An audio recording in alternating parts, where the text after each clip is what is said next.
Capítulo 11. As 3 chaves para conquistar a paz de espírito. Diz o Novo Testamento, Mateus capítulo 13, versículo 45, que o reino dos céus é como um negociante que comercializa pérolas preciosas. Ao encontrar uma de grande valor, ele vai, vende todos os seus bens e compra aquela pérola. A pérola de grande valor é nossa conscientização e percepção de que existe um único poder e uma única causa para tudo o que acontece neste mundo, a presença viva de Deus, e de que tudo vem de uma só fonte. Os antigos a chamavam de a mente, os místicos de divino, e nós chamamos de vida, que é Deus dentro de nós, respondendo aos pensamentos de nossa mente, às meditações de nosso coração e às nossas visualizações. Ao longo dos séculos, as pérolas foram escolhidas para representar ideias, conceitos e ideais valiosos, inspiradores, que enobrecem e elevam a mente e o coração dos seres humanos na sua jornada em direção à eternidade.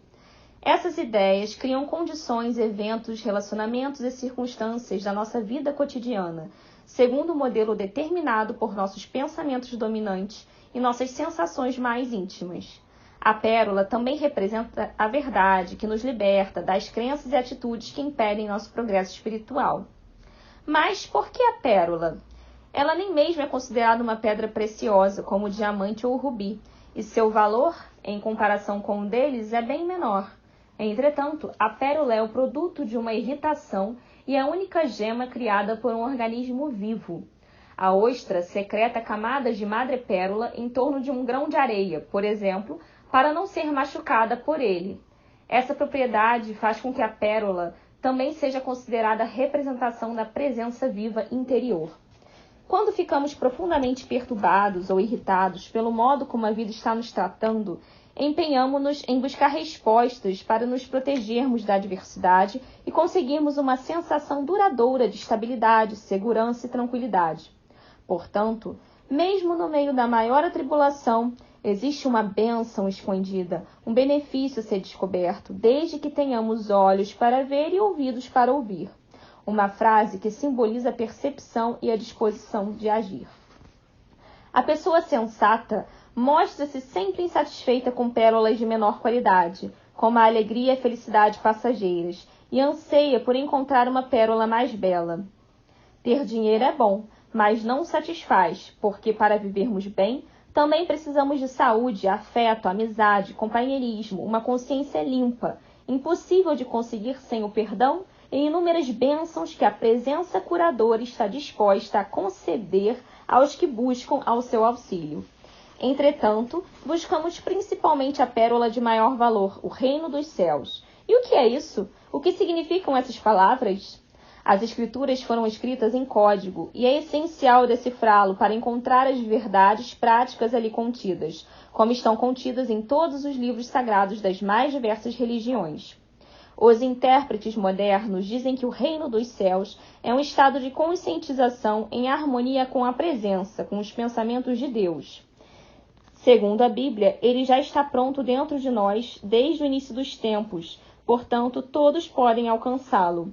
Uma nova conscientização cria novas condições, situações que se harmonizam mais com as ideias elevadas, que vão substituindo modos de pensar antigos, sentimentos, atitudes em relação a nós mesmos, a outras pessoas e acontecimentos. Não podemos acreditar no poder criativo que nos habita enquanto mantivermos em nossa mente a crença de que outras pessoas e condições estão determinando ou prejudicando nossa vida. Diz a parábola da pérola que o negociante vendeu todos os seus bens para comprar a pérola de grande valor, e ela nos ensina o que devemos fazer para alcançar o reino dos céus. Temos de vender nossos bens, que são as ideias preconcebidas, opiniões e qualquer conceito sobre um Deus que tem seus favoritos, que faz discriminação entre seus filhos. Nossos bens também são a má vontade, a raiva e o rancor que sentimos dos outros, e pior ainda, de nós mesmos, por causa de erros cometidos no passado. Essa parábola é uma lição sobre escolhas e valores. Devemos aprender a diferenciar o legítimo do falso, a verdade da mentira, o superior do inferior, o valioso do inútil.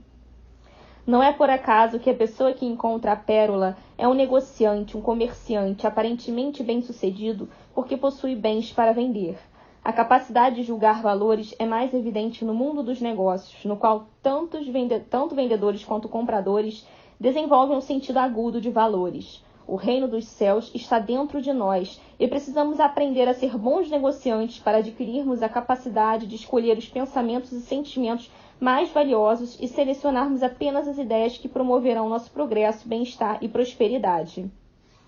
No mundo dos negócios, fala-se muito em comprar uma ideia ou vender uma ideia. Estamos constantemente vendendo e comprando, isto é, pondo em prática um processo sadio e regenerador de determinar valores, o que está na base do conceito espiritual do perdão. Trata-se de um processo contínuo de abandonar o menor em favor do maior, de renovar mente e corpo com pensamentos e palavras elevados que expressam a verdade. É por meio do perdão que se realiza a verdadeira cura espiritual, porque o perdão apaga os erros impregnados na mente, as crenças falsas e más interpretações, que são o que a Bíblia chama de pecado. O fracasso em compreender que o poder criativo e curador de Deus está dentro de nós. Do perdão surge a harmonia em todas as fases da vida, em consonância com a mente divina e o princípio divino ou a lei, uma lei confiável. A lei é o princípio da verdade, e a verdade é tudo o que é bom. Não existe poder duradouro no pecado ou no erro. Se o pecado fosse real e duradouro, como a verdade e a bondade, ele não poderia ser perdoado nem corrigido, nem substituído por ideias mais elevadas, em um processo que leva à cura espiritual. Quando assumimos uma atitude de perdão, sentimos como se uma grande luz estivesse se abrindo em nossa alma, e então compreendemos nitidamente o que está escrito na Bíblia. O Filho do Homem, nós mesmos, tem poder para perdoar pecados na terra. Portanto, devemos nos perdoar, e não só uma vez, nem 7, mas 70 vezes 7, para alcançarmos o reino dos céus. O amor é o bálsamo que cicatriza nossas feridas psíquicas, cura e corrige qualquer coisa que possamos ter feito de errado em nossa existência. É o princípio harmonizador que nos coloca na estrada iluminada, que nos conduz à saúde, à felicidade, à prosperidade e à paz de espírito. O amor divino é tão impessoal como o sol, que brilha sobre o justo e o injusto, sobre o santo e o pecador. Cabe a nós reconhecer e personalizar esse amor divino, lembrando-nos de que, quando oramos por auxílio e orientação, estamos recorrendo a ele. O amor é o princípio mais grandioso, unificador, inteligente e sábio que podemos conhecer.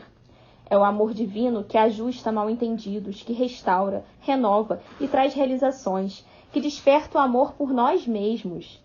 Seguimos o princípio básico da nossa vida quando vendemos todos os nossos bens para comprar o mais valioso de todos, a paz de espírito em todas as situações, que alcançamos por meio da presença viva, que atua como guia, conselheiro, amiga e curadora.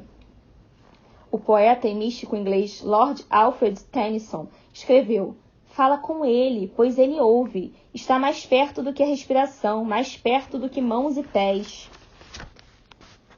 Quando nos recolhemos para um lugar tranquilo e ficamos imóveis e silenciosos, experimentamos uma calma que relaxa nosso corpo e toma conta de nossa mente e coração. Pouco a pouco, vamos percebendo que estamos no centro da paz de Deus e de nós mesmos. É a pérola, com sua beleza serena e translúcida, que permite a passagem da luz mesmo no meio da escuridão, as situações difíceis, trazendo nossa salvação, a solução para os problemas. É interessante notar que nas emergências, nas situações mais difíceis, a capacidade, a força e o poder estão sempre presentes, e as pessoas chegam a fazer esforços sobre-humanos para salvar a si mesmas ou seus entes queridos. Isso nos mostra que o amor divino está constantemente nos envolvendo, amparando-nos. De fato, são as pressões diárias, tarefas, exigências, irritações, medos e preocupações que nos abatem, a ponto de esquecermos que Deus habita dentro de nós. Às vezes, precisamos de algo que nos ajude a voltar para o nosso centro divino. Amigos muito queridos me presentearam com uma obra de arte linda que conservo na minha mesa, bem à minha frente. É uma concha de cristal em estilo futurista, na qual está montada uma única pérola de grande beleza. Ela me serve de inspiração e, nas ocasiões em que nada me parece trazer calma, vê-la brilhando suavemente sob um raio de sol me faz lembrar da presença. Você também pode criar algo parecido, um símbolo do reino dos céus, de paz, proteção e providência, de tudo o que consideramos bom e verdadeiro na vida. Essa é a religião real, que transcende e ultrapassa a teologia. Jesus não ensinou teologia, mas a regra de ouro: ama a Deus sobre todas as coisas e ao próximo como a ti mesmo. O amor perdoa e liberta, é o Espírito de Deus. Jesus também ensinou: venda todos os seus bens e siga-me. Uma frase que a esta altura revela uma nova dimensão e assume um significado muito maior. Vender seus bens significa perdoar, esquecer tudo o que ficou para trás, abandonar o menor em favor do maior. Até que ponto queremos o que pensamos que queremos? O bastante para perdoar de modo a podermos vivenciar uma vida mais abundante? Siga-me é a ordem de Jesus para seguirmos seus ensinamentos e seu exemplo. Assim agindo, você descobrirá o significado e o propósito da sua vida e ganhará uma paz de espírito duradoura e felicidade constante. De maneira geral, quando falamos em felicidade, estamos pensando em recreação e, sem dúvida, a recreação é necessária para termos uma vida equilibrada. Mas as pessoas realmente espiritualizadas da história humana sempre sugeriram que a felicidade vem da ação criativa, da busca incessante pelos ideais da juventude, da realização dos nossos mais nobres instintos que nos fazem sair de uma vida comum, na qual lutamos pela simples sobrevivência, e elevarmos-nos a uma existência em que encontraremos o prazer de agradar nossa alma, de seguir os ditames do nosso coração. As grandes personagens que tiveram coragem de seguir seus próprios passos, de pensar de maneira independente, sempre nos pareceram ser criaturas extraordinárias. Entre elas encontramos Moisés, Buda, Platão, Jesus, Maomé e muitos filósofos, cientistas e teólogos da atualidade. Uma pessoa como o Dr. Albert Schweitzer, conhecido mundialmente como médico francês que dedicou sua vida ao tratamento dos nativos em selvas remotas de África. Em seu livro A Legacy of Truth, o Dr. J. Kennedy Schultz conta que Schweitzer era descrito como um homem da Renascença que alcançou dimensões espirituais, porque além de ter 2 doutorados em teologia e 1 em filosofia, era um músico respeitado, organista erudito e autoridade reconhecida sobre a obra de Johann Sebastian Bach, além de ser professor em estudos bíblicos. Quando estava com cerca de 30 anos, Schweitzer decidiu que queria dedicar sua vida ao próximo e retornou às salas de aula, na mesma universidade em que era professor com cadeira vitalícia para estudar medicina. Em seu livro autobiográfico, ele chamou esse período de os 7 anos mais sofridos de minha experiência, talvez porque continuava a fazer sermões todos os domingos e dar recitais de órgão por toda a Europa para conseguir pagar seus estudos. Com uma incrível força física e vontade de ferro, o Dr. Schweitzer conseguiu ser brilhantemente bem-sucedido na realização do seu desejo. Conquistou a admiração do mundo, que o ajudou a fundar um hospital na região do continente africano, onde atualmente é o Gabão. Em 1965, aos 90 anos, o Dr. Schweitzer faleceu quando ainda estava em posse de suas faculdades mentais e energia extraordinária, enquanto trabalhava ativamente atendendo seus pacientes. 3 ideias compunham a filosofia do Dr. Albert Schweitzer. Apesar de ser, acima de tudo, um teólogo, seu desejo era transmitir uma verdade que incluiria todas as pessoas, mesmo as que não tivessem inclinação para a religiosidade. A primeira ideia era que precisamos de um sentido de mistério e temor religioso, o grande mistério do eterno. Temos de reconhecer que, com toda a tecnologia que possuímos, não somos capazes de criar um mísero inseto. Quero conhecer um homem como um homem, da maneira como ele é, e respeitá-lo por isso, sem querer mudá-lo ou convertê-lo.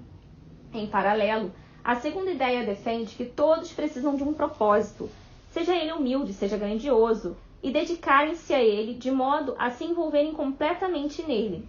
Dessa forma, cada indivíduo pode contribuir para a melhoria da vida humana, que é uma forma de devolver ao mundo as dádivas que recebemos de Deus. Ao nos tornarmos interessados nos outros e no seu bem-estar, alcançamos alturas espirituais que nem imaginávamos existir. Por fim, mas não menos importante, a terceira ideia diz que é preciso uma reverência pela vida, que é enganosamente simples, mas que tudo abrange. Com base nessa ideia, o Dr. Schweitzer nos deixou como herança as 3 chaves que abrem os portais de nossa mente e de nosso coração. A mente divina habita todos nós, o planeta e o universo. Nosso propósito deve ser o de servir a vida e não apenas o de ser servido por ela. A vida deve ser reverenciada.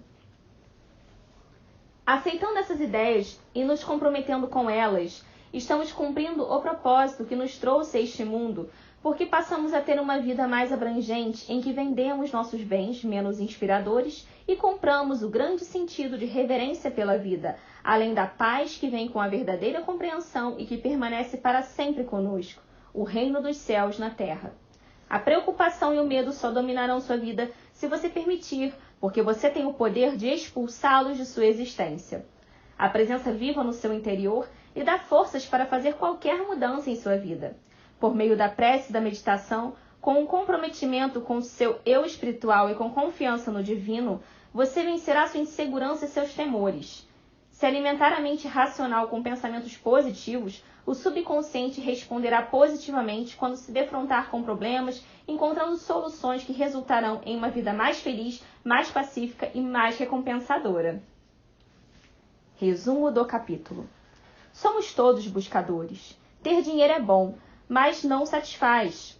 Porque, para vivermos bem, também precisamos de saúde, afeto, amizade, companheirismo, de uma consciência limpa, impossível de conseguir sem o perdão e de inúmeras bênçãos que a presença curadora está disposta a conceder aos que buscam seu auxílio.